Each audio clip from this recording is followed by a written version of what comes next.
Hey friends, I think it's time we talked about relationships because I've been thinking a lot about them recently. For those of you who don't know, because this is something I've talked about on a lot of my other social media platforms, I was single for 10 years before I met my now husband. And I found myself recently thinking a lot about if I could go back in time and talk to me in my 20s, or if I could go back in time and do the whole 20s over, knowing that it would still be the same outcome and I'd still end up where I am, what would I do differently? What would it look like? Would anything look differently?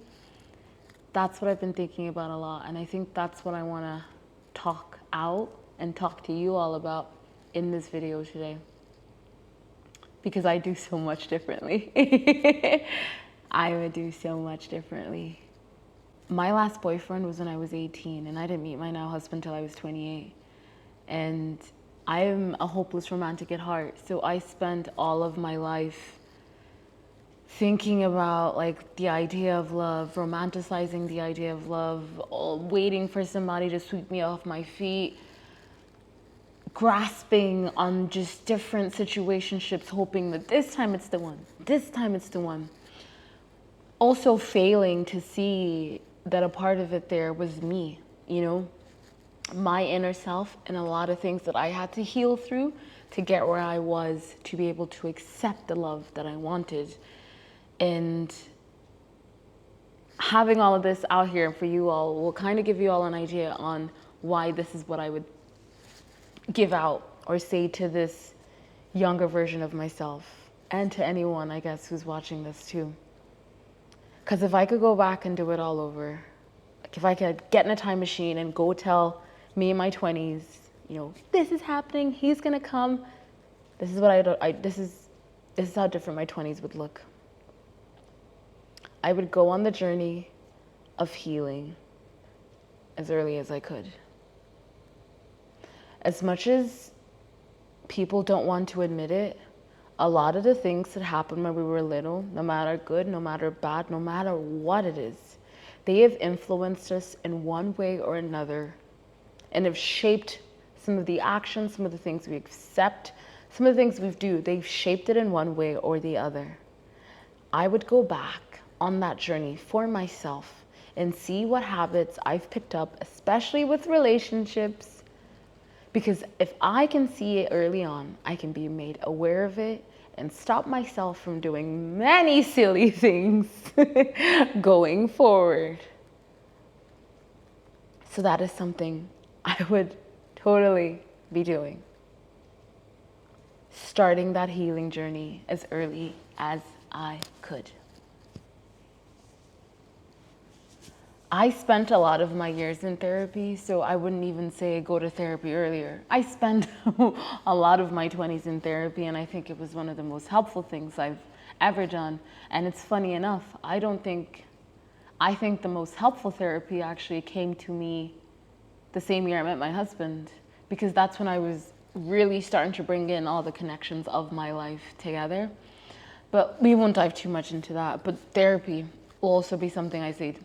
Go to therapy, because on the journey of healing, it's powerful to do it on your own, and it's wow, but you'll be stronger to do it with someone else, someone who is like a mentor, a coach, a licensed therapist, someone who is equipped to help you on the path to get you where you want to be. So I'd encourage that as well. I'd also tell her to have fun. I tell her to enjoy her single days, because in the grand scheme of things, when you think about life, if we're lucky enough to live to be 80, 90, even 100, if you only get to be single for 25 of it, you're gonna spend the rest of your life, and hopefully every life after, with this person. So why not enjoy that solitude, that time alone with yourself? I would tell her to enjoy those nights when she would come home, put Friends on for the millionth time, and bake herself some cookies, like random, just the random things. I tell her to fall asleep to that song she always loves to fall asleep to because that was just so much fun at the time. I would tell her to go to the countries that she was saving for the right person or the perfect moment. Go to those places because you could always go back with the person again in the future. I would just tell her to enjoy it. Instead of looking at it as a burden, look at it as these are my last few days of being single. These are my last few years, my last few months. What can I do? Where are we going? What are we doing? It's not to say that everything changes after you get married, but there's a level of freedom you have when you're single that changes a little bit when you're married. When you love someone so much that now all of your thoughts, you will always consider them because of that love you have for them. And I'm sure people with pets probably feel this as well. Like you can never just make a decision for yourself anymore. The pet is like, needs you. And I guess it's kind of different for a person because it's, it's an individual as opposed to pets. They actually need you to survive. But that level of like, I have to consider other people before I can do something. And yeah, just enjoy being single. And something else I tell her is have fun while dating, but have your standards while dating as well. Have those standards while you are dating. Do not let a guy or just anyone get you to question your own worth. Do not ever give someone else that power because that only ever belongs to you. And you know you deserve the best kind of love. So I would tell her to definitely get those standards up and let it be above the bare minimum. Because ain't no way she should ever accept someone who only messages them when they've been drinking. There's no way they should accept someone who only messages them once a week. There's no way they should accept someone who is like, I'm unsure about you, but I don't want to stop talking to you, knowing that that's not what I wanted personally. So why was I okay with sticking around and waiting to see if something happened when I could have been enjoying my own time, my own freedom, time with my girls, time with myself? Why am I wasting this time on you?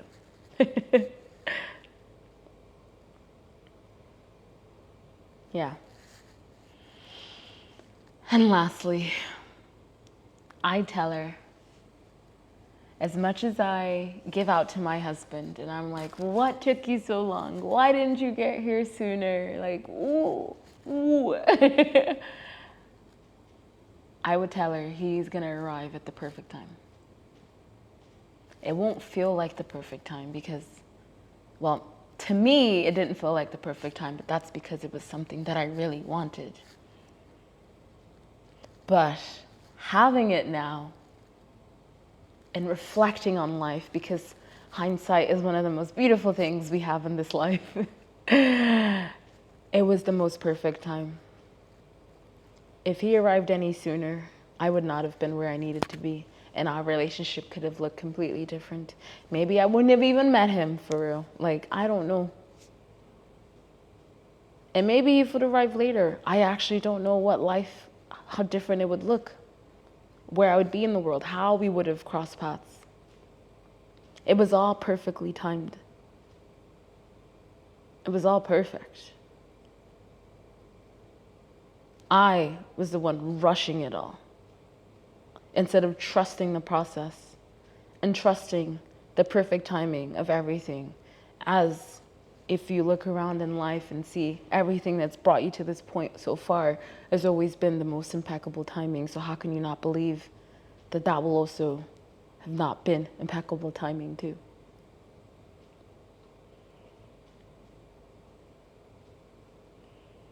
And I guess finishing off by saying, you're so loved. You're so loved. Look at how your siblings love you, your parents love you, your friends love you. You have so much love in your life. Soak it in. Enjoy it. Enjoy each memory. Enjoy it all.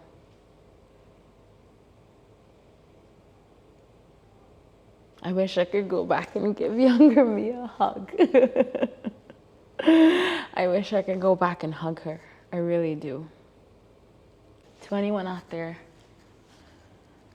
looking for love and feel like you've been waiting a long time, and yeah, you just find yourself really struggling, I just want you to know, as a girl who was probably leading the club of hopeless romantic and who was turning 28 and hadn't been in a relationship in over 10 years, it all works out. It all works out the way it's supposed to work out. And if you can love yourself in the process, if you can love the love around you already in the process, you'd be surprised on how you find yourself enjoying life so much that you're like, if he comes, good. If he doesn't, good, because life is so beautiful regardless. I'm so grateful for my husband, and I'm so grateful to have met him and he be this person that he is, and just being able to manifest him. But that's a video for another time. Enjoy it all. Enjoy the process. And I'm proud of myself for not crying in this video. But yeah, sending love, sending so much love to all of you. I see y'all soon.